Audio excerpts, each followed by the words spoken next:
그때 제자가 더 많아졌는데 헬라파 유대인들이 자기의 과부들이 매일의 구제에 빠짐으로 히브리파 사람을 원망하니 열두 사도가 모든 제자를 불러 이르되 우리가 하나님의 말씀을 제쳐놓고 접대를 쌓는 것이 마땅하지 아니하니 형제들아 너희 가운데서 성령과 지혜가 충만하여 칭찬받는 사람 7을 택하라.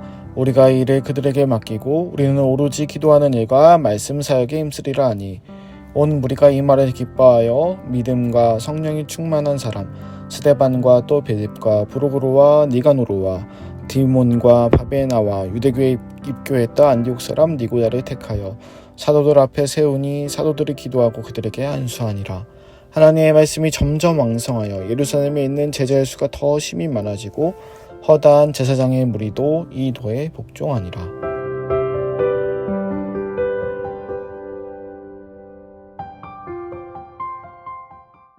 좋은 아침입니다. 오늘은 초대교회에 나온 새로운 문제 그리고 이것을 해결해 나가는 과정을 살펴보도록 하겠습니다. 초대교회는 4장에서 외부적인 어려움, 핍박을 겪었고요. 5장에서는 아나니아와 삽비라라는 내부적 어려움을 겪었습니다. 오늘 6장에서는 새로운 문제가 발생합니다. 교회 내에 원망하는 사람들이 생겼습니다. 1절입니다. 그때 제자가 더 많아졌는데 헬라파 유대인들이 자기의 과부들이 매일의 구제에 빠짐으로 히브리파 사람을 원망하니. 당시 초대교회는 재정의 일부를 과부와 같은 약자들을 돕는 데 사용하였습니다. 그리고 교회 내에는 헬라파와 히브리파 유대인들이 있었습니다. 그런데 헬라파 사람들이 볼 때 히브리파 과부들에 비해 헬라파 과부들이 매일 구제에서 제외되는 생각보다 잘 구제함을 받지 못하는 것을 보았습니다. 그래서 이들은 이러한 불공정에 분노를 느꼈습니다. 그리고 그 분노를 히브리파 사람들에게 돌렸습니다. 사랑과 기도로 하나 되었던 초대교회에서 분노와 원망이 나오기 시작한 것입니다. 어떤 학자는 이것은 당시 초대교회에 갑자기 모여드는 사람들의 숫자가 너무 많으니까 기존에 처리하고 담당하던 사람이 적어서 행정적인 착오로 일어난 것이다 라고만 보기도 합니다. 고의가 아니라 실수로 헬라파 유대인들이 제외되었을 것이다 라고 본 거죠. 그러나 중요한 건 결과적으로 헬라파 유대인들이 불공정한 대우를 받게 되었죠.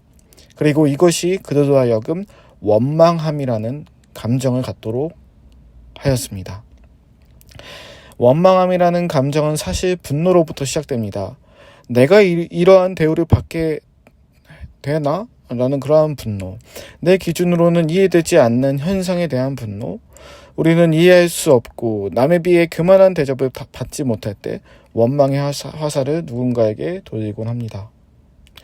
나는 왜 다른 사람처럼 안 해주는 거지? 나한테는 왜 저러지? 자기 자신이 부당하고 느낄 때 나오는 감정이지요.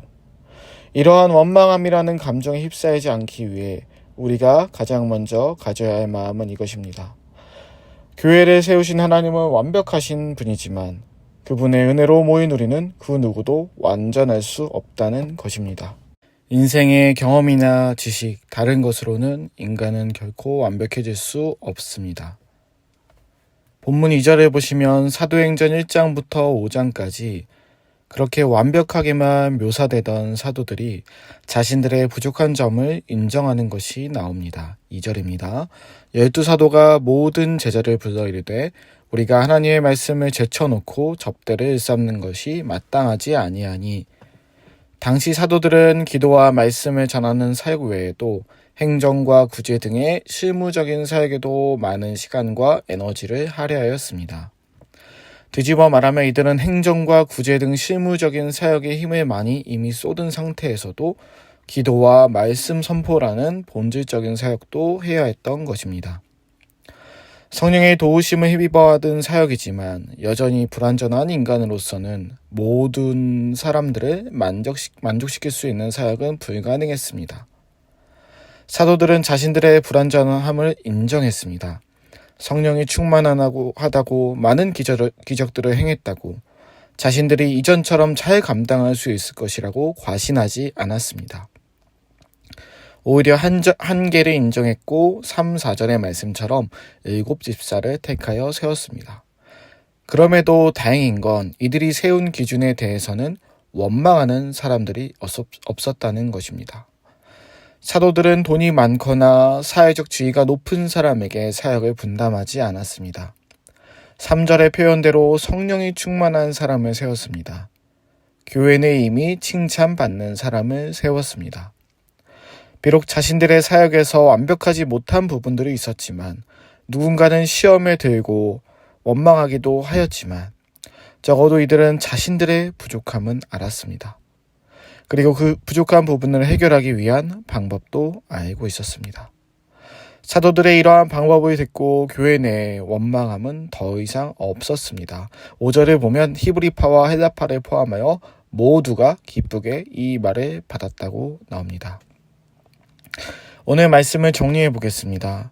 우리는 교회 내에서, 우리가 속한 가정에서, 우리가 있는 직장에서 혹은 개인 스스로를 볼 때 원망스러울 때가 있습니다. 기쁨과 감사보다는 계산과 불평이 먼저 나올 때가 있죠. 그럴 때 우리는 사도들처럼 나와 내 이웃의 또 교회 내 공동체원의 불완전함을 이해해 주어야 합니다.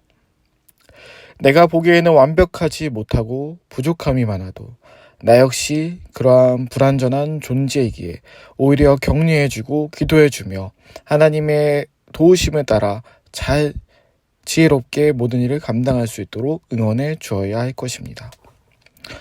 우리의 오늘 하루의 삶의 터전에서 어떤 상황이나 사람을 향한 원망과 불평보다 이해와 사랑이 있는 하루가 되기를 기도합니다. 기도하시겠습니다. 하나님, 외부적 핍박도 내부적 슬픔도 이겨낸 초대교회에 이번에는 원망함이라는 시험이 찾아왔습니다. 이를 보고 사도들은 자신들의 능력을 의심하거나 과신하지 않았습니다. 부족함을 인정하고 한계를 보충하기 위한 방법을 세웠습니다. 하나님, 우리의 삶 속에서 경험하게 되는 시간들, 상황들, 만나게 될 사람들 속에 우리는 원망하고 불평하게 될 순간들이 올 때가 종종 있을 겁니다. 하나님, 그러나 그때 내 생각과 내 계획과 내 마음과 다 거기에 다 완벽히 차지 않을지라도 그 한계를 인정하고 하나님의 섭리를 바라면서 사랑으로 이해하며 나아가는 하루가 되게 하여 주옵소서. 예수님의 이름으로 기도드립니다. 아멘.